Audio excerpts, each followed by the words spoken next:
Okay, my name is John Allred, and I am an alcoholic. And I'm tickled to be here. Hasn't this been a wonderful conference?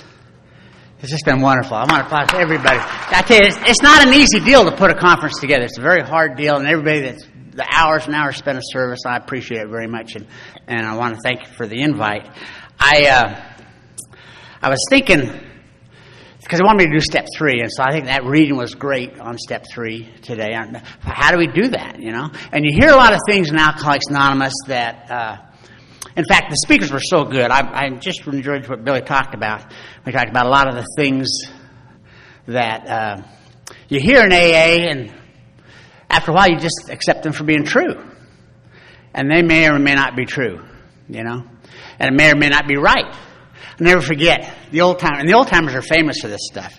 You ever been in a meeting, you got a newcomers meeting, got a guy there brand new, first meeting, he's crying, he's trying to get sober, he's crying his eyes out, he's had a hard time, and everybody's going around sharing, they're trying to share their experience, strength, and hope with the new guy, and they get toward the end of the meeting, they ask the newcomer, you have anything you'd like to share before we close? He's, oh God, it's horrible. A week ago tonight, I was in a hot tub. 5 naked women. All the booze I could drink. The old timer chimes in and says, you never have to live like that again.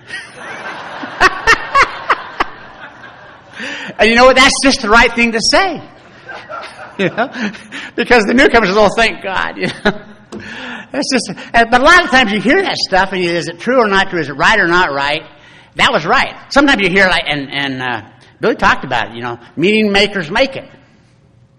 I don't know whether that's true or not. You know, it sounds real good. We seem to believe it. I've sponsored guys. I had a guy I was sponsoring. His mom was a big Al-Anon speaker out of Oklahoma, June. And I was sponsoring Mike, and Mike had a hard time getting sober, just couldn't stay sober. And I took him I was sponsoring him in Dallas. I took him up to a meeting. I was speaking out on Friday night in Denton. Took him home. We had dinner and dropped him off about 11 o'clock. Next morning, his sister from Oklahoma calls me. And she says, tell Mike I've sold my couch. Oh, okay. Why am I telling Mike you sold your couch? Because he's got no place to sleep. Every time he gets drunk, he comes up here and sleeps on my couch. He can't sleep on my couch tonight. Sold it. I said, well, he's not drunk. She said, yeah, he's drunk. I said, I know, he was with you last night. You went to Denton. You dropped him off at 11 o'clock. He went to the liquor store and got drunk. I thought, that was a hell of a talk I gave. You know? So I've seen meeting makers get drunk all the time. You know, one of the great things you hear, which may or may not be true, they say, you know, you're trying to get sober. You go to treatment. They tell you, okay, you have to change everything. You know, change your playmates, change your playpens, play pals, just change all that stuff. And then you get out of treatment, you go to AA, you get a sponsor. First thing your sponsor says is, hey, listen, don't make any major changes the first year. And yet both those are right. Both those are right, because you have to change everything without changing a thing. Because you're going to change like you never changed. See, we're good at changing the outside. We love to change our clothes, our hair, you know, our makeup, for those that wear makeup. We love to change all that stuff. But we're going to change from the inside out. So we're going to have to change everything without changing a thing. And it's going to be a whole different change for us. One of the things you'll hear about it in and out of AA. And that is there but for the grace of God. Right? There but for... I don't know whether that's true or not. I'm sorry, I don't. In fact, the more I think about it, the more I think that is not true. If that's true, and I'm sober by the grace of God only, that means that drunk out there doesn't have any grace. That means God loves me more than him. Why didn't he get grace? So there's got to be something more than just grace. You know? And we love to talk about it because it's a miracle that alcoholics get sober. It is a flat miracle that anybody here in this room has not had a drink today. And if you take your eye off that ball, you're missing the whole big picture of what God does for you. Because it's a miracle we're sober today. And we love to talk about miracles. They say, expect a miracle. True statement. But we don't usually talk about one half of the miracle. See, there are two parts to every miracle. There's God's part. That's the part we always talk about. We always talk about God's part of the miracle. We never talk about our part. But there are two parts to every miracle. The best example of that is when God parted the Red Sea. That's a famous miracle. Everybody knows about part of the Red Sea, right? The children of Israel have been held captive down in Egypt for 247 years. A lot of people didn't know that. I know that. So Moses, the great deliverer, comes along. Moses is going to take him back to the promised land. Y'all see that movie? I know you didn't read the book, okay? So Moses got the children of Israel going back to the promised land. They get stopped there. They don't know how to cross the Red Sea. They're talking about it. They're debating it. How are we going to have it? They have a group conscious meeting. How are we going to get across the Red Sea? Moses, I don't know. I'll go talk to God, find out how we're going to do this. He comes back. He calls his group conscience meeting. Now he's got his engineering consultant there. He's got his legal consultant there. He's got his medical consultant there. He's got his psychiatric consultant there. And of course, you got to have your PR guy. He's got a PR guy in there. So he's got his group there, and he says, okay, I've talked to God. Here's the plan. I'm going to stand up on this mountain. I'm going to take the staff of Aaron. I'm going to wave that staff over the Red Sea. You wouldn't believe this. The Red Sea is just going to part. It's going to part like that. I know it's underwater now, but when it parts, the ground will be dry. Then all of us. Now, there were 3 million. There were 3,714,604. A lot of people didn't know that. All of us are going to march through the Red Sea. And then when Pharaoh comes after to get us, water's going to fall down and drown them all. What do you think of the plan? Oh, gosh. But the medical consultant says, oh, Moses, don't do that, Moses. Oh, my God. We got a lot of old people here. These old people got asthma. I know it'll be dry under there, but that'll be humid. Okay? Make them march through there in that humidity. That's going to, we'll lose a lot of them. Don't do it. Bad plan, Moses. Don't even try, Moses. Psychiatric guy says, Moses, oh my God, forget about the old people, how they're going to die. What about these youngsters? We've got a lot of youngsters here. Do you realize the psychological trauma? We're going to stack that water up, force those youngsters to march through that Red Sea. Do you realize that's going to scar them the rest of their life? We'll have to form an adult children of Moses who's getting through the rest of their life. Moses, just a rotten plan, Moses. Don't do it. Engineering guy says, Moses, bad plan. Bad plan, Moses. Don't try it. You know how many pounds per square inch that is up there? Can't do it. It's impossible. Can't do it, Moses. Legal consultant says, Moses, rotten plan. Other side of the Red Sea, that's a foreign country. We got immigration problems. We got to negotiate that immigration right there before we go over there. Can't do it, Moses. Rotten plan. Don't even try it, Moses. Only guy on Moses' side. Only guy. PR. He says, oh, Moses, baby. Love the plan. Love it. You pull that off, I can promise you 5 pages in Genesis.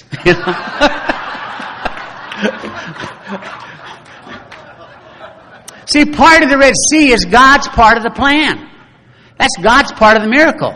But the other part is the children of Israel's part. They had to walk through the Red Sea. Some of them didn't want to go. Some of them said, oh, hell no. I'm going to go back to you. I'd rather be a slave than march through there. Look at that. I'm not going to march through there. No, I'm not going to go. If they don't march through the Red Sea, there's no miracle. We don't talk about it today. There are 2 parts to every miracle. There's God's part, and there's our part. And if we don't perform our part, there's no miracle. The biggest miracle that God, I think, performs is getting an alcoholic sober. I think it's easier for God to part the Red Sea than to get an alcoholic sober. The Red Sea never argued with him. Just part it, you know. We want to have a debate. Is there no other way? Can't we think about, let's talk about this. You know? Got to be something else we can do other than not drink. Not drink, come on. Some better plan to do that. So I'm sitting there. So far tonight, or this weekend, we've covered a lot of material. Step 1, which Billy talked about, identifies the problem. Step 2, which Marilyn did a wonderful job last night. Step 2 is the solution to the problem we found in step 1. And step 3, we're going to turn our will and life over to the solution we found in step 2. Okay? So I'm living in Reno, Nevada, and got my sponsor, Don, and I'm sober, and we're working the steps. I took step 3 on my knees. We sat down together. I got on my knees, got the big book out. Didn't know how I had memorized the 3rd step. So we read the 3rd step prayer. I turned my will and life over to the care of God. And when I did that, there were just three little things that I knew God didn't care about. Now, I didn't ask him, does God care about this? I just figured it out by myself, you know. And they weren't big things. They were just little things. The first one was employment. My mind told me God doesn't care about employment. He doesn't care what you do for work as long as it's honest. I mean, that's logical. He loves the bank president. He loves the ditch digger, right? So God didn't care what you do for work. So I will manage my employment. And then the second one was money. I never asked me, does God care about money? I just figured, because God loves the rich and the poor, right? He didn't care about money. So I will manage my money. And the last one was relationships. God doesn't care who you date. And I just figured that out because I thought, you know what? God is probably not really interested in the same kind of date I'm interested in, okay? I will manage my relationships. And the sad thing about that is that whenever I've had a problem, and I've had to call my sponsor after midnight, or whenever I've had anybody's called me that I sponsor after midnight, just bonkers, over the edge, the source of that pain always comes from one of three areas. And it's always money, employment, or women. Okay? And those are the three things I'm in charge of. Okay? I haven't figured out by now, if you're sober in AA, you're really only going to have two problems the rest of your life. That's it. If you're working the steps and you're sober, you're only got two problems. And it's always going to be money or relationships. And if you haven't figured out by now, money and employment are real closely related. You know? So if you don't have a job, get a job. And so, and I would call my sponsor. I only got two problems. It's either going to be money or relationships. And I'd call my sponsor. I was embarrassed telling him I couldn't pay rent, or I was embarrassed telling him about her breaking up with me or whatever. So I'd beat around the bush for an hour, and then we'd finally get down to the problem. So he said, okay, John, we're going to save an hour. We're going to color code your problems. So when you call me, I'm going to say, what color is it? You tell me the color, that'll save an hour. We'll know what the problem is.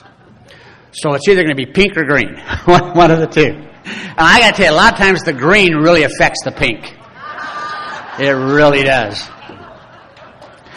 And so I'm living in Reno. I've taken the third step. I've turned my will and my life over to the care of God, except for those three little areas, money, employment, and women. And I'm going to meetings every day. And I manage my employment. I manage my employment by not working. Okay, I'm not working. I'm playing poker for a living. And I manage my money so I can play poker. And I've been sober about 3 months and fell in love. This was the real deal. I know you don't believe me. This was the real deal.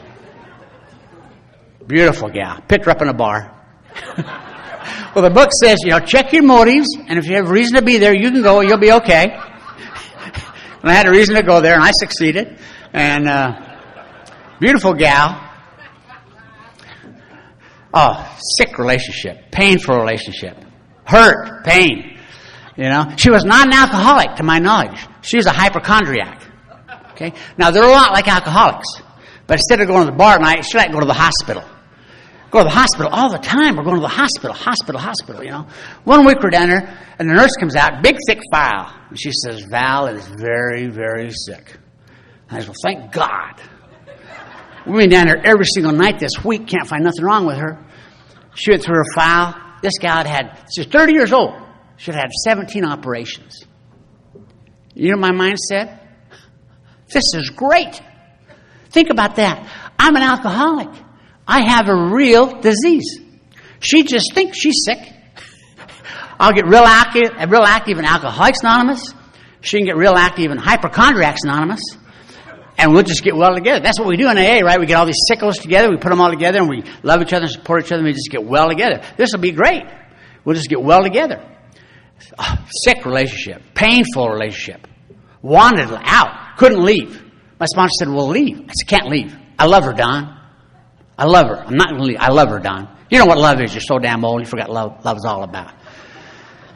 He said, I can't leave, Don. Don't even ask. I'm not leaving. And I didn't really even mind her 5 kids. Painful relationship. He kept trying to explain to me 2 dinglings don't make a bell. Just a bad deal. Wanted to leave, couldn't leave. You ever notice you can't leave a sick deal? Can't leave a sick relationship. That's why it's sick, by the way, because you can't leave it. And I wanted to leave, couldn't leave. He kept saying, "Lee, I can't leave. You got a car?" "Yeah, I got a car." "So back your car up. Open the trunk. Put your crap in, go." "I'm not leaving, Don. I love her. I love her, Don. Not leaving, Don." So I'm going to these meetings. I've taken the third step. I've turned my will and life over to the care of God, except for those two areas. I'm not working by playing poker. I'm managing my money so I can play poker. I'm involved in a sick relationship. But everything else I've turned over to God. Everything else, God. God's God. And I'm 11 months sober. Coming up on a year sober. You know? And she kicked me out. She wasn't as sick as I thought she was she? What happened was I lost all my money. I was in a game. Guy hit a one or outer on me. I lost everything. I lost everything. Didn't have any money whatsoever. And I stepped in my car that night. She kicked me out. Stepped in my car that night. Went down to see my sponsor at the intergroup. He's a coordinator of intergroup. I'm telling him about lost all my money. I stepped in my car last night. He said, "Oh, thank God." I said, "Don, listen, I know we got no big deals, but this is not just a little cash flow crunch we're talking about here. It's not I got to get by till payday and then I got to pay. I got no payday coming. I'm not working, Don. I got no money. I stepped in my car last night. I don't know what I'm going to do." He smoked a cigarette. "Oh, thank God." And I said, "What am I going to do?" And he said, "Well," he said, "the first thing is you're going to start to practice the seventh tradition in your own life." Now, I've been sober in 11 months. I said, "What do you mean the seventh tradition?" He said, "You're going to be self-supporting through your own contributions, declining outside help."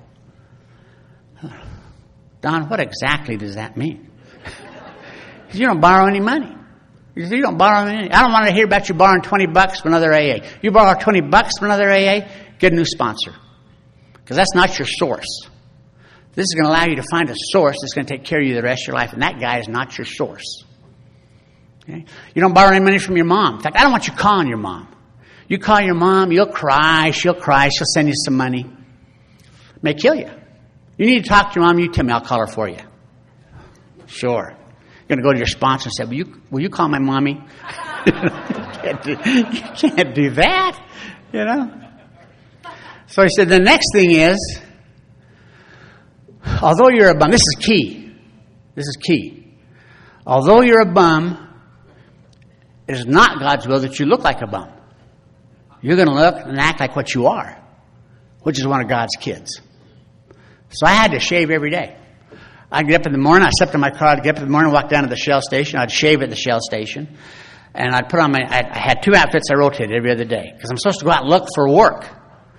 And I said, well, what am I going to do? And he said, well, do you remember the last real job you had?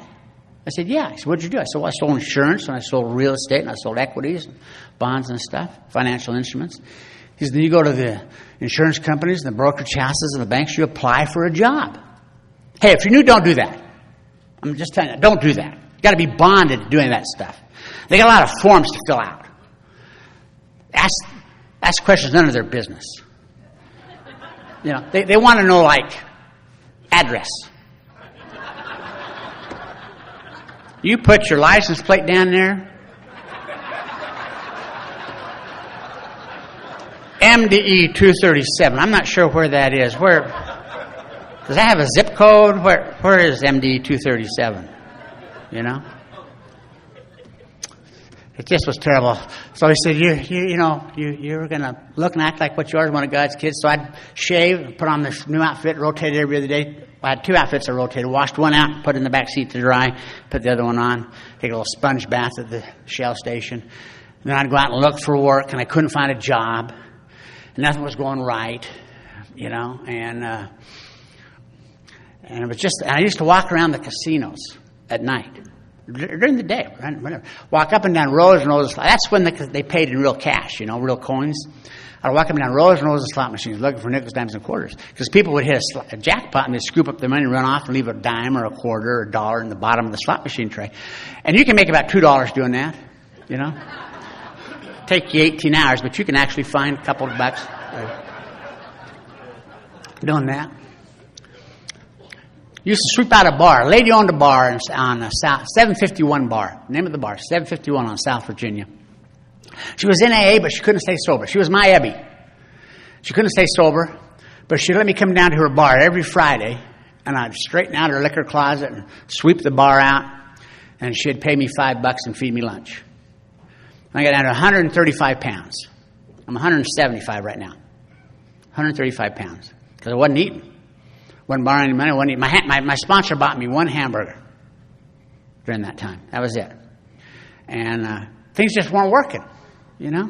And he gave me some great advice. Key factor here. He explained to me that we can't help somebody do something you haven't done. You can't help somebody do something you haven't done. So he said, you don't need to go down there to the lunch bunch group at the Drivers Club at noon with all those other guys that are unemployed and ask them how to get a job. Because they don't know. If they did, they'd go get one. So I could only talk to 3 people. We don't sponsor by group. That's a fallacy. We sponsor by individuals.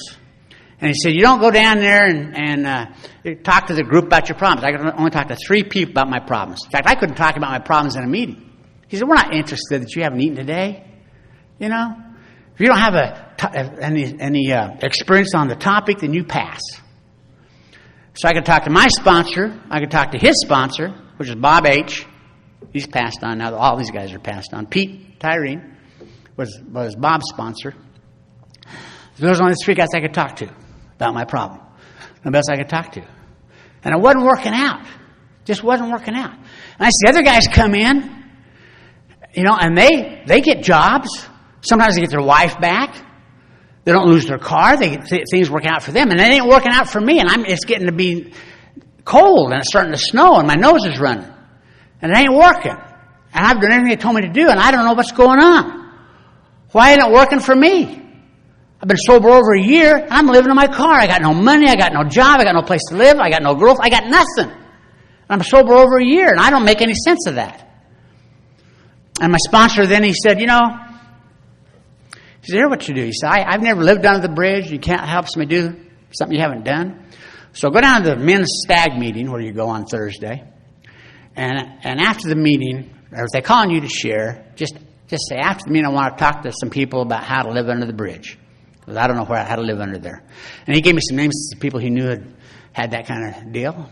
And so I got down to my men's stag meeting. I asked to share about that after the meeting. After me, some guys came up and they said, hey, it's no problem. It's easy. You go down here to the blood plasma center, sell your blood. Back then we got $7 for our blood. A lot more today. Back then we got $7 for our blood. And then you go to the Social Security office, apply for some emergency food stamps. Hell, you can have $20 by tomorrow night. I was so excited I couldn't sleep. You know? Went down and parked around the corner from Blood Plasma Center. Going to be the first guy in line to sell my blood. I was actually 3rd. There were 2 guys that slept on the doorstep.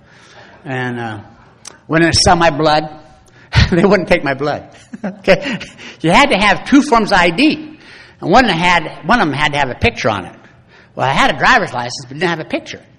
Didn't have a picture. It was a special driver's license. It said right on it, special driver's license. They only give it to special people, you know. Allows you to drive during special hours. But I wasn't discouraged. Only $7. I can go get my Social Security food stamps. Go to the Social Security office, get my food stamps. They wouldn't give me any food stamps. You had to have your Social Security card.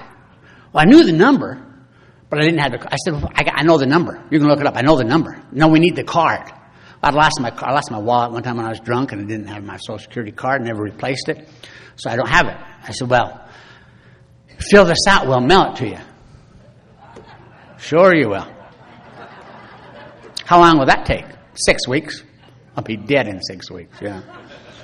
Just wasn't working out. I tell you, you can't go just move out and live under the bridge. You got to be prepared to live under the bridge. You do. I'm prepared today. I can move out today, and I've got my driver's license, picture on it, Social Security card. I got all that stuff. I'm ready to go. Live under the bridge right today. So it wasn't working out. Did everything they told me to do, and it wasn't working out. And I used to bounce in and out of wanting to commit suicide and being afraid I was going to die. Nothing insane about that, is there, you know? And the problem I didn't mind dying. The problem I had with dying was is that no one would know. I don't have any family in Reno. They're going to find me dead in my car. They know it's John R., but who's John R.? We don't know. They don't know who to notify, And the thing that scared me most is my kids in Utah. I had 2 kids, would never know that I loved them. They're going to believe that I ran off and just deserted them. They'd never know. And that's what bothered me the most. I'm telling my sponsor about it, and he says, so let me get this straight. Your fear is if you die, no one's going to know you died. That's right. That's right. He says, I can solve that for you. I said, you can? He said, yeah. He got out a piece of paper. In case of emergency, call, and he put his name and phone number on there. He said, what's your mom's name? He put my mom's name and her phone number on there. He said, now put this in your wallet. Now if you die, they'll know who to call. I felt great. I carried that around with me for 4 years, to solve my problem. That's what sponsors are for. But it just wasn't working out. And I didn't know what to do. I'm 135 pounds. I got no place to live. I'm doing AA. I've been sober over a year. And I'm busted.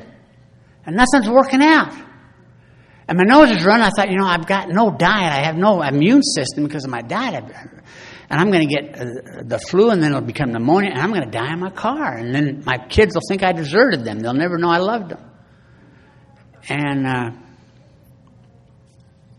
out of the state hospital on Friday night, November. It's snowing outside. It's cold. And I'm at the state hospital meeting Friday night. And it's a gratitude. Every meeting in November is gratitude, right? Because it's Thanksgiving, so what are we going to be grateful for? So I'm in this gratitude meeting. I'm crying in the meeting. There's a guy in there I don't like. I don't like this guy. He's a little short sheep herder. Little short sheep herder. He'd come in on Friday to the meetings, and he'd stay at the Hilton or the Harrah's, and he'd have his staunch, his pressed blue jeans, Wrangler blue jeans, and his shirt, and his silk bandana, and his hat, and his polished boots, and I swear to God, he wore spurs. You could hear him walking down the road. Click, click, click, click, click, click, click, click. I hated that guy. And he's in there, and they called on him to share, and he was so grateful because he'd been in Harrah's, and he found a free pull. Now, as you know, on any slot machine, you live in Vegas, they have a deposit coin and coin accepted. Well, if it says coin accepted and there's nobody around, that means somebody must have hit a jackpot, forgot they put money in there and ran off, and they didn't pull the handle. It's a free pull. You can pull the handle and you may win something. He found a free pull, pulled the handle, $1 slot, and won a $600 jackpot. And he was so grateful because now he could buy a new saddle for his horse. I'm glad God's working in your life, I ain't doing squat in mine. I haven't eaten in 2 days. I'm living in my car. You got a new saddle for your horse. I was in Harrah's that day. I never saw that free pull. And they call on me to share, and I'm crying through the whole meeting. And I was grateful that night for some things I never thought about. I was grateful that I didn't grow up in an alcoholic family. I'd heard some of the horror stories you all talked about when you were growing up, what you'd gone through. As your parents were drinking. I didn't grow up that way. I grew up in a very stable environment. I was grateful that I didn't go through a lot of the pain and anguish, and that when we got divorced, I was grateful that I got custody of my children. My wife got custody of the children. I was so grateful I didn't get custody. We had a custody battle. I had some money then. I fought for the kids. I was so glad the judge gave custody to my ex-wife. Think what would have happened if I'd have got custody. I can't take care of me. I'm living in my car. What am I going to do with the kids? I was so grateful for that judge who given custody to my ex-wife. I was grateful for stuff like that. And after the meeting, I'm getting ready to leave. Here comes Conklin. Now, Conklin was old money, old family money, millions of dollars. I saw him come over to see me, and I thought, it is about time. He's probably so impressed with me that he's going to make me president of the fur company. And he put his arm around me and said, God, I love you, John. I said, I love you too, Conklin. And he says, I hope you get in AA. I said, I'm in AA, Conklin. You see me here all the time. I'm in AA. He said, I know you. I hope you work the steps. I said, I'm working the steps. Well, I hope you take step 3. I said, Conklin, I've taken step 3. Took it on my knees with Don. Go ask him. He said, John, I don't want to offend you. I love you. I know you said the prayer. I have no doubt you said the prayer. Now I hope you learn to take that step. I said, what are you talking about? He said, let me tell you how I know you haven't taken the step. The third step says that we made a decision to turn our will and our life over to the care of God. The reason now you haven't taken that step is because God takes better care of his kids than the way you're living. How can you argue with that? You can't argue with that. It cut me like a knife through butter, hot knife through butter. I started crying and I said, Conklin, how do I do that? It's like he read today. How do we do that? How do we take the third step? I said, how do you do that, Conklin? And they said, oh, you can't. Well, thanks for sharing. And he said, John, see, until you realize that you're right where God wants you to be, until you accept the fact that you're in your car and there's nothing you can do to get out of your car. And I knew he was right because I was doing everything they told me to do and I couldn't get out of my car. There's nothing you're going to be able to do to get out of your car until God takes you out of the car. And obviously, he doesn't want you out of the car yet. You haven't learned what you're supposed to learn or he'd take you out of the car. And you can't surrender something you haven't accepted. So until you accept the fact, God wants me in the car, I'm right where I'm supposed to be. Until you accept that, you try to change it, don't you? You try to manipulate, you try to maneuver, you try to fix it. But if you accept the fact, I need to learn something here, and I'm not going to get out of it until God takes me out of the car. Because if I've turned my will and life over to the care of God, that means everything. And God will see, lack of power is my dilemma. I didn't have the power to get out of the car. He said, until you accept that, nothing's going to change. You can't surrender something you haven't accepted. And then, he said, you praying for stuff? I said, yeah. What do you mean praying for stuff? Like you praying for a job? I said, absolutely. Every day I pray for a job. He said, you don't need to pray for a job. God knows you need a job. You pray for something to eat? I said, yeah, I haven't eaten for 2 days. He said, you don't need to pray for something to eat. God knows you need to eat. If he doesn't, you better get a new God. I said, what do I do? What am I praying for? And he said, well, if you knew, without a doubt, God wants me to go do that, whatever that might be. He wants me to do it over there, wherever there is. You had the power to go over there and do that. Don't you think you'd be okay? I said, yeah. He says, then you pray only for a knowledge of God's will for you and the power to carry it out. And then Conklin made me a promise. Only promise I've ever gotten in AA. They didn't promise me I could stay sober when I got here. But Conklin promised me, he said, John, if you can just do those 2 things, I want to promise you God will start to work so fast in your life, you won't be able to keep up with it. It's impossible. See, God is wanting you to win. He's on your side. But he can't. He only comes in when he's invited in, and you quit trying to run the show. There's no room for both of you. And he said, if you do those 2 things, God will start to work in your life so fast you can't keep up with it. And I left there, and it was snowing outside. I was staying at the MGM, in the parking lot of the MGM. Okay?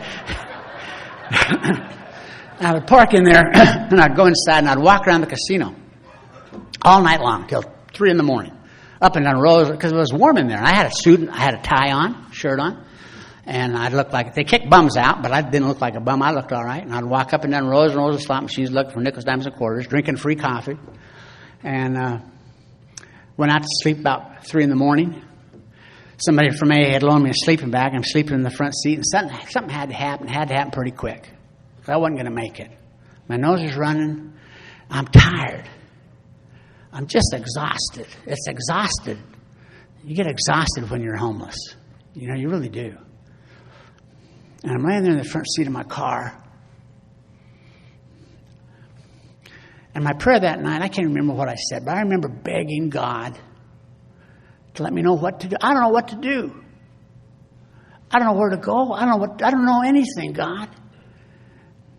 And I'm in deep trouble, and I don't know what to do, and you're going to have to tell me what to do because I don't know where to go. I don't know where to go, what to do when I get there. You're going to have to tell me what to do. And I remember begging him for an hour. Please, you're going to have to make it real clear because I can't follow directions. I don't know where to go. And nothing happened. There weren't any bolts of lightning. I just went to sleep. Got up the next morning, went down to the Shell station, shaved, and washed my clothes out. Went over to the southeast part of Reno, checked on 7-Eleven application I put in. This was in 82, and the economy was very depressed in 82. In fact, 2 casinos, Mapes and Money Tree, went out of business, went and filed bankruptcy in Reno. And there weren't any jobs. Couldn't get a job. Went to St. Mary's Hospital that night, meeting at 8:30, downtown Reno. After the meeting, I'm downtown, so I'm walking around the Hilton. I'm not looking for a job. I'm looking for nickels, dimes, and quarters in the slot machine tray. Just trying to get through one more night. That's all I'm doing. It's about 3:30 in the morning. I'm getting ready to go outside to go to sleep. Wasn't looking for a job. I got a job. Where are you going to go get a job at 3:30 in the morning? Sunday morning. I got a job 3:30 Sunday morning. And it was a perfect job. I got paid $4 an hour and 1 meal a day at the employee lunchroom. I don't care if I'd have got a job paid me $10,000 a month. You got to wait a couple weeks to get a paycheck, right? What would I have eaten? But I got $4 an hour and 1 meal a day. Perfect job. And I started Sunday night. Worked Sunday night, graveyard shift till 8 o'clock Monday morning. Got off work 8 o'clock. I'd eaten. Went down to central office. It's about 3 blocks from the Hilton. My sponsor down there, we're talking. We're drinking coffee, laughing, crying a little bit. I had this little job. I got this little job. I ate the night before, and we're crying a little bit and laughing a little bit. Phone rings, intergroup. He picks up the phone. Long pause. Yeah, I know him. Another long pause. He says, wait just a minute. He hands me the phone. There's a guy named Humphreys. Doc Humphreys. He's the next door neighbor of my parents living in Utah. I said, Doc, what are you doing calling me? He said, your mom, you need to call your mom. She's worried sick about you. You haven't called her in months. See, because I couldn't call him. He said, you need to call her. She's worried sick about you. And I said, oh, okay, I will. He said, well, I'm glad to see you're in AA. Yeah, sober in AA. He said, you working? I said, sure. Got a job at the Hilton. You know? We don't tell him how bad it is. He said, where are you living? I said, well, I'm moving. You know? I'm not going to tell him I'm homeless, you know. So he says, have you signed the lease? I said, no, but I'm fixing to. He said, don't. Although he was a doctor, he no longer practiced medicine. He was a builder. He was a contractor. He said, I'm building a subdivision instead. Instead, it's 8 miles north of Reno. Built a lot of homes out there, sold a lot, got a lot more to sell. But somebody out there is stealing. They're going in at night and on weekends and taking dishwashers and lumber and paint and stuff. And I think I know who it is, but I can't prove it. But I got a house next to his I haven't sold yet. He said, if I turn the utilities on in that house, will you come out and live in that house and keep an eye on things at night and on weekends when nobody's around? I'll come look at it, you know. In 48 hours, see, God had done for me what I couldn't do for myself. He started taking care of me. And by the way, food and shelter is it. If you got that, you're 100%. You know? He started taking care of me. Nothing I did. God literally started taking care of me. And that promise at Conklin made me come true. I'm living in that house. Got a Christmas card from my sister in December. Had an address, so she sent me a Christmas card. Lives in Dallas, Texas. I got the card. I was so grateful for the only card I get, so I call her collect. You know? It's before cell phones. I called her collect, and we're talking. She said, I hear you're working at the Hilton. I said, oh, yeah, I got a job at the Hilton. She said, how much are they paying you? I said, $4 an hour, 1 meal a day. She laughed. She said, you can get a job in Dallas doing anything for more than $4 an hour. I said, well, I'm pretty happy here. I don't want to. I'm fine. She said, no, you got to come down here. Now, the whole country was cratering in a bad economy. But oil went to $50. And Texas booms. This is the first time it went that high. It doubled, went from $25 to $50 a barrel, and Texas was rocking. She says, you can get a job in anything in Texas, in Dallas, for more than $4 an hour. I said, so she sends me the classified ad section. It's big on our whole newspaper. Went to my sponsor, I said, look at all these jobs out there, and they're making a lot more than I'm making, but I don't want to take a sober geographic. You know, I don't want to take, I'm pretty fine where I am here. I got a place to live, I got this little job, I got one free meal a day, pretty happy with where I'm at, don't want to take a sober geographic. He said, I don't blame you. I wouldn't want to take a sober geographic either. He said, let me ask you a question, a couple of questions. And what? He said, do you want to go? You got something out there you want to go do? I said, no, not really. He said, do you have to go? Do you have to get out of Reno? You got a warrant for your arrest here I don't know about? You have to leave? I said, no, I don't have to leave. Do you need to go? You got some gal out there you've met, you got an infatuation thing going on with her, you want to go out there, you need to go see her? I said, no, I don't need to go. He said, well, that's pretty simple. If you don't want to go, if you don't have to go, and if you don't need to go, well, hell, then you can go. You know? And so you'll never take a sober geographic if you do that. So I moved to that. I moved by UPS. The car I was living in, I threw a rod through the engine. So I packed everything I owned up in 3 boxes. I called UPS. They picked them up and shipped them to my sister's house. Then I hitchhiked from Reno, Nevada to Salt Lake City because I could fly for $9 one way to Dallas, Texas. So I hitchhiked in January, middle of a snowstorm. But I got there on 2 rides. 2 rides, and I couldn't have driven in any fashion when I got there. And I got to Salt Lake, and I flew to Dallas, landed in Dallas February 1 of 1983. And staying with my sister, things were going pretty good. My whole life fell together in Dallas. I'm supposed to be in Dallas. I know that now. That's a whole other thing we'll talk about. But I'm within walking distance of Dallas North. Became my home group. I'm going to Dallas North. Got my sponsor the first week I'm in town. He learned a little bit about me, and he said, so you've been in the... I got a job first week I'm in town. I got a job. Couldn't believe it. Paid me $4 an hour. But say I learned how to get a job. If you want a job, you don't have a job. Here's what you do to get a job. You go ask people who own businesses or manage businesses if they need help. Now, you don't know who's going to say yes, so you have to ask a lot of them. And then somebody will say, yeah, I need help. Then you go to work. Doesn't matter what they do, you go to work. And so I'm working there, $4 an hour. I was a market research analyst. I stood in the mall taking surveys. Hello, ma'am, can I ask you a few questions? We'll take a little survey here. I'm going to take these little surveys. And paid me $4 an hour. And my sponsor said, you're in the insurance business. Why don't you go in here and talk to this guy? He's a friend of mine. He's in the program. Been sober a while. He runs the biggest insurance agency in Dallas. Go ask him. I said, who's he with? He told me. I said, no, they don't want me. You don't know that. I know that. I was in the insurance business. I managed they want somebody that's lived in the area 10 years, real active civically, knows a lot of people, has a natural market. I've been here 2 months. I don't know anybody. I'm busted, you know. They don't want me. You don't know. I know that. They don't want me. Believe me, they don't want me. I know the company. He said, no. So to get him off my back, I called him up, made an appointment with him. I go down there to see him, and this is when you could smoke in the office. He smoked, I smoked, so we bonded. And we're smoking there a lot. And he says to me, John, you know, I got to tell you, man, I've never been able to hire anybody from the program. I know. I'm just down here to get Brown off my back. That's all. You know, don't worry about it. I'm not expecting a job. Just getting Jim off my back. He said, well, we talked for a while. And he said, well, let's fill out the paperwork. And I said, you sure you want to do that? He said, yeah, that's our job. Our job is to fill out the paperwork. So we fill out this paperwork, piles of paperwork. And a week later, he calls me up. And he says, who's George F.? He may still be alive. He's not a member in AA, but he's a vice president of the company I used to work for. He said, who's George F.?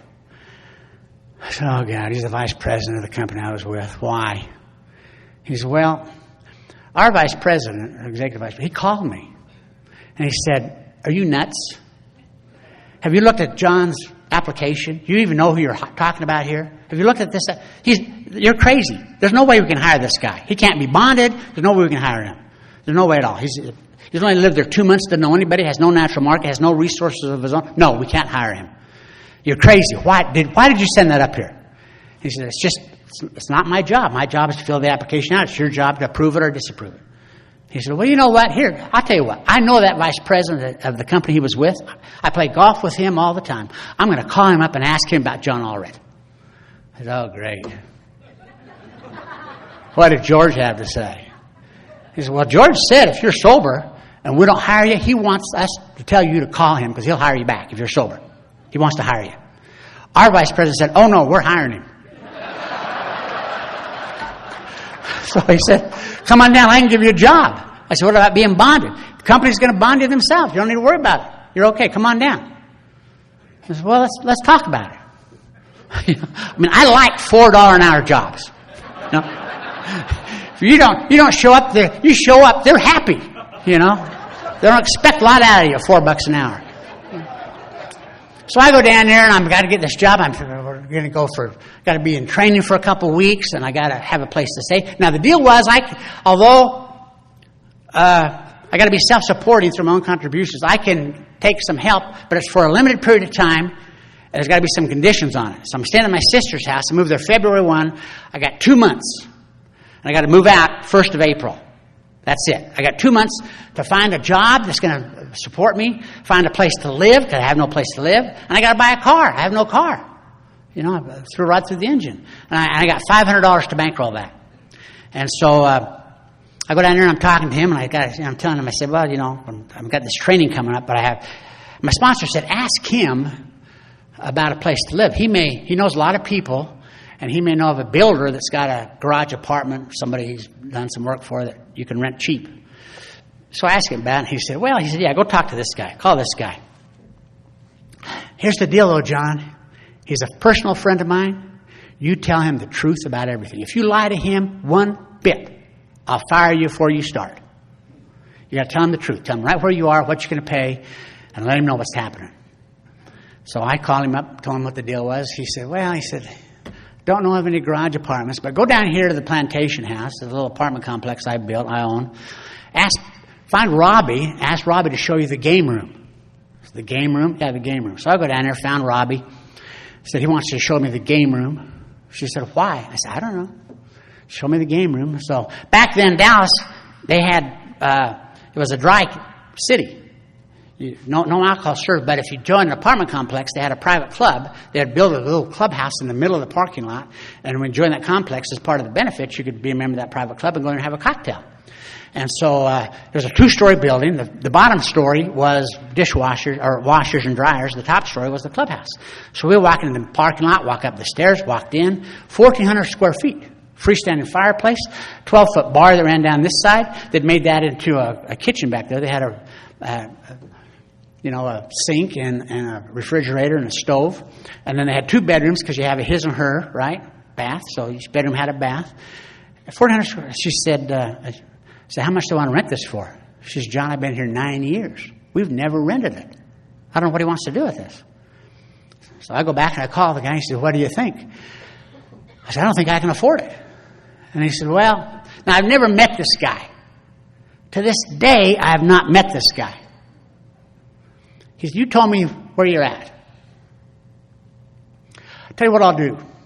You give me $50, you can move in. Next month, you give me $100. Month after that, give me $200. Month after that, give me $300. I'll level the rent off at $300, and I'll pay the utilities. I said, how long a lease? He said, we're not going to sign a lease. It's a month-by-month deal. I said, okay, it's a deal, you know. So I moved in. I'm supposed to move out of my sister April 1. He says to me, you got to do me a favor, though, John. I said, what's that? He said, you got to give me a week or 2 to clean it up and shampoo the carpets and all that. So you can't move in till April 1. Okay. I can do that, you know. Oh, one thing I forgot to tell you, I don't have any furniture, right? He was using it as storage. He was storing furniture. Okay. So I moved into a furnished 1,400 square foot apartment for $50. You know, and one other thing, I don't have a car, but it's 3 blocks from the office. I can walk to work. And so the first 2 weeks I'm in training, 3 weeks I'm in training, so I don't need to drive. I'm walking to work to be trained. I'm down here, I'm going to the office every day. I'm living in that apartment, moved out when I was supposed to move out. And Everybody knows I'm looking for a car because I'm asking them. I was down to $350 for all the money I had. And I'm looking for and my boss told me, he said, if you find a car for $500, because you can't find anything for $300. If you find something for $500, I'll give you an advance off your first paycheck. We'll get your car for $500.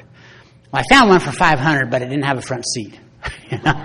So I just couldn't find a car. And so my thought was, and my sponsor's thought was, okay, Monday you're through with training. Monday you start work. So you got to have a car. Maybe what God's will is that you're going to get a car, you got to make a sale, give you some commission, you can pay more than $500 for the car. So if you don't have a car by Monday, there's a place called Rent a Jalopy. There's a great place in Dallas, Rent a Jalopy. They rented used cars for like $10 a day. And maybe you'll rent a jalopy and you'll make a sale and make some money. So that's our plan. That's my plan, rent a jalopy. When Friday I go in the office, the secretary, or the receptionist, she said, hey, everybody knew I was looking for a car because they're all giving me rides. So the whole office, 65 agents, know I'm looking for a car. So the receptionist says, hey, the mobile station across the street, the guy called over here. A lot of guys buy gas over there, and he's got a little lady. He's been working on her car. And it's tip-top shape, but her son's coming. They bought her what they think will be her last car. And he thought maybe somebody over here wanted to buy a car for their kids or something like that, a second-hand car. You interested in seeing it? I said, absolutely. So I call the guy, go by to see him. He had just flown into town to sell his mom's car. There's a green 69 Pontiac Le Mans. Big green, we called it. Great car, in perfect shape. Little old lady owned it, literally. And it had a couple dents in the side because she couldn't park in underground parking. But other than that, it was perfect. And I said to the guy, I said, how much does she want for this? Tough negotiator. He said, I think I could get her to take $300. I said, sold. Didn't have to borrow any money. Gave him $300. Now, where are you going to go to a town you don't know anybody in, get a furnished apartment, a job, and a car for less than $500? You're going to have a lot of help from a power greater than yourself that'll solve your problems, you know? And the whole thing's come together real quick. I'm sitting there, and I've been about 3 years sober. I'm up at Dallas North going to a meeting. Birthday night at Dallas North. It had become a big group then. 60 celebrants birthday night. Damn thing lasted 4 hours. Just went on and on and on and on and on. And so I'm up there at Dallas North. I'm getting ready to leave at 11 o'clock at night. And I'm leaving. I'm 3 years sober. I'm leaving to go home. Joanne's working the front desk. Joanne grabs me and says, that little old lady from San Antonio called. Her son's up here. He's going to commit suicide. He's been drinking. You want to take the 12-step call? I said, I want to talk to her first. So I call her on the phone. She's crying. She says, I can't get up there. My son's calling me. He's going to commit suicide. I can't get there. He's been drinking and drugging. He hadn't slept for 2 weeks. He's real disoriented. He couldn't find AA's phone number, so he called me and asked me to call AA. Can you go help my son? I said, yeah. Give me his number. So I called him on the phone, told him who it was. Said, you want some help? He said, yeah. Need help. I said, what's your address? He said, I can't. You'll never find me. I said, I don't need it. Just give me your address. I'll find you. No, he said, I'm not on Mapsco. I live on a brand new street. It's 2 blocks long. Not even on Mapsco yet. I can't. I'm too distant. I haven't slept for 2 weeks. I've been drinking and drugging, speeding for 2 weeks. I can't even tell you how to get here. I said, give me your damn address. We'll find you. So he gave me his address. He lived on Dome Street. Now, I have told this story for 38 years. Every month in Dallas, Texas, when I do the steps. And every month I ask thousands of drunks, does anybody know where Dome Street is in Dallas? Nobody's ever raised their hand. Nobody knows where Dome Street is. It's a little street. It's in Addison, actually. Little street. It's 2 blocks long then. Nobody knows where it is. I know where it is. I know right where it is. In fact, I have a client that lives on Dome Street. That's why I know where it is. He not lives on Dome Street. He's literally the next door neighbor of the guy making the phone call. I said, you're Tim's neighbor. He said, how do you know Tim? So I'll be there in 10 minutes. Grab Tom, a guy sponsored me. That's just a coincidence, isn't it? God ain't going to do that. He's not going to put just the right person at just the right time with just the right information since God works through people. That's just a coincidence. You know the odds of that? She's in San Antonio. She calls directory of information. Asks for AA in Dallas. For some reason, we've got 150 groups. For some reason, that operator gives them Dallas North. It's 11 o'clock at night. We're there. Joanne asked a guy with 3 years sober to make a 12-step call. for a guy that's suicidal. And that guy knows we're don't. You know the odds of that? I'm a gambler, right? Yeah, I want to bet on that. That'll happen a lot. That'll happen every time. Yep. It's just a coincidence. A little while later, I'm going out to California. I'm going out to California to speak in San Diego. I get up to the plane. This is before you had 9/11. You could just walk on the plane. And the plane was delayed. Hour delayed. Got mechanical problems. No big deal. Don't need to be there till later. Get a cup of coffee. I'm sitting down there. They come on. They say, plane's been canceled. Can't fix it. Got to go down 2 gates down. There's a standby only. 17 seats. Harmless. Run down there. Put her name on the standby list, right? 17 seats. I'm the second last guy that on the plane. I get on the plane and walk back there. Good-looking guy in a red dress. Never forget that red dress. God is working in my life today. You know? I sit down next to the window. She's sitting on the aisle. Bad seat. She's a chatterbox. Just chatter. I have not had enough coffee for this woman. She finally shuts up. She pulls out. The plane takes off. She shuts up. Pulls out a needlepoint. She's needle pointing the Serenity Prayer. Okay, my turn. What are you doing? Oh, nothing. I said, yeah. I'm needle pointing. I know you're needle. What is that? You're needle pointing. Oh, it's just. What are you needle pointing? She holds up. She's embarrassed. She holds up. She said, well, they call it the Serenity Prayer. I said, oh man, are you one of those Jesus freaks? She says, no. But I'm trying to be spiritual. I said, really? She said, yeah. She's needle pointing. She's going 100 miles an hour. She knows I'm watching. She's nervous. Her hands are sweaty. I finally said, you do that fast. I know, I'm real compulsive. I said, no kidding. She said, yeah. I finally said, I got to stop her before she breaks a finger. So I said, honey, put that down. Listen, if that's the Serenity Prayer, and you got this spiritual thing you're trying to do, and you know you've got this compulsive personality, can I just ask you, are you a friend of Bill W.'s? Boy, she stopped and sighed. She said, yes. Are you? I said, no. She gets a funny look on her face. I said, he died years before I got sober. You know, he just died. Come to find out, this guy had 2 months sober. This was her first trip away from Dallas in sobriety. She'd also had her first drunk dream the night before. She was scared. That was premonition. She was going to get drunk. And she was going out there on business, had a new job to be trained. Thought she was going to get drunk in San Diego. You know, we had a great 3-hour meeting drive flying out there. I told her about drunk dreams, what they meant, and some of my drunk dreams. I told her, gave me some phone numbers of people I knew in San Diego. She was crying. I was crying a bit. She said, can you believe this? She said, I was trying to quit smoking. And then they said they'd let some people on. We could move if we wanted to. I moved back here. Can you believe God had me move back here out of my seat I had? Can you believe God had me move back here to sit by you? Can you believe that? I said, oh, honey, listen. He canceled my whole plane to get me to come over here and sit by you. You know? That's just a coincidence. God ain't going to do that, John. Come on. He's not going to cancel a flight so you can make a 12-step call. That's just a coincidence. God ain't going to put just the right person at just the right time with just the right information since God works through people. Is he? That's just a coincidence, you know? 1990. I'm going down to Del Rio, Texas. I didn't want to go. 90s, I was traveling a lot. Almost every weekend I was tired. You had to drive. It was a 9-hour drive to Del Rio from Dallas. I didn't want to go, and I thought about canceling it, you know, and said, no. They told me a long time ago to keep all my yeses. So I drive down there, and Saturday I meet a gal, Dottie E. from Connecticut. I said, Dottie, what are you doing in Del Rio, Texas from Connecticut? I'm on my way to see my husband. He's in the Navy, going to San Diego. And we spent the night here with the kids. And then I thought, let's just run over to Mexico, do some souvenir shopping. We'll come back, spend the night here, and we'll go tomorrow. Called intergroup. They told me about the conference, so I came to the conference. I said, well, great. Welcome to Texas. Spoke that night. She heard me talk. She came up after I talked. She said, so is that right? You grew up in Utah? I said, yeah. She said, do you have any relatives in Orem, Utah? I said, well, I grew up in Orem, Utah. Why? She said, well, are you related to Mark and Betty Jo? They're my parents, you know. And then Dottie starts to cry. And she told me what her last name is, because we're big on that last initial, you know. She told me what her last name was, and she said, Tommy's my husband. He's my first cousin. We grew up together, same age, ripping and running. Got out of high school. He joined the Navy. I went to college. Hadn't seen or talked to him in 18 years. Didn't know he was in AA. You know?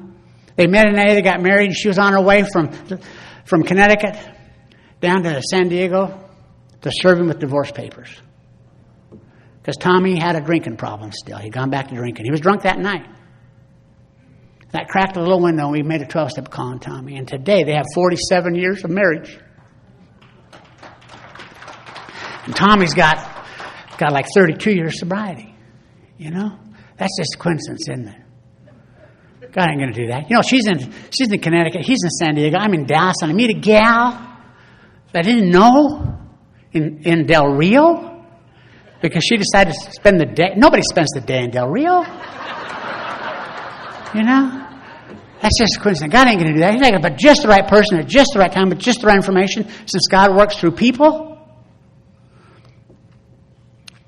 I could tell these stories for another hour. The reality is sometimes in sobriety, we have to walk through our own Red Sea. If I'd have done anything different in any of that stuff I've shared this morning, there'd have been no miracle. If I'd have called my mom, Humphreys wouldn't have called me. I wouldn't have had a place to live. If I had done what my sponsor told me to do by calling a guy that I knew wouldn't hire me, if I hadn't gone down to see a guy that I didn't know because I only got $350 in my pocket to rent me an apartment, a furnished apartment, nothing more. If I had not taken that call, went over to see that guy about that car, none of that would happen. If I hadn't gone to Del Rio, Texas, I wouldn't have met my cousin's wife. If I hadn't taken that 12-step call, 3 years sober at 11 o'clock at night, I'm tired. I don't want to go on a suicide call. Get somebody else with more sobriety. None of that happens. Sometimes it's like you've crawled over the edge of the precipice, you're looking at the abyss, and you don't know what you're supposed to do or where you're supposed to go. You know, and if that's where you are, then you need to know. And that, a lot of the times the question is, does God really love me? Does this God stuff really work? I've tried it. Nothing happened. Is that just AA podium rhetoric we talk about because we can't do anything about the situation we're in? Or does God really love us? And is He really going to go to any lengths to see we? I used to think that go to any lengths was a one-way street. I had to go to any lengths to get sober. I know today that God will go to any lengths to see you get this deal. The miracle has already happened in your life. The fact you're here is the miracle. Because it's that moment of clarity when you know the gig is up and you get sober. That's God's gift. And that normally happens before you get to AA. And the proof of that's your last drink. I'm going to bet a whole lot of money. When you had your last drink, and you sat it down, you had no idea that was your last drink. I didn't. If I did, I'd have done it different. You know? What happened? What happened? We can't explain it. Because you can't explain a miracle.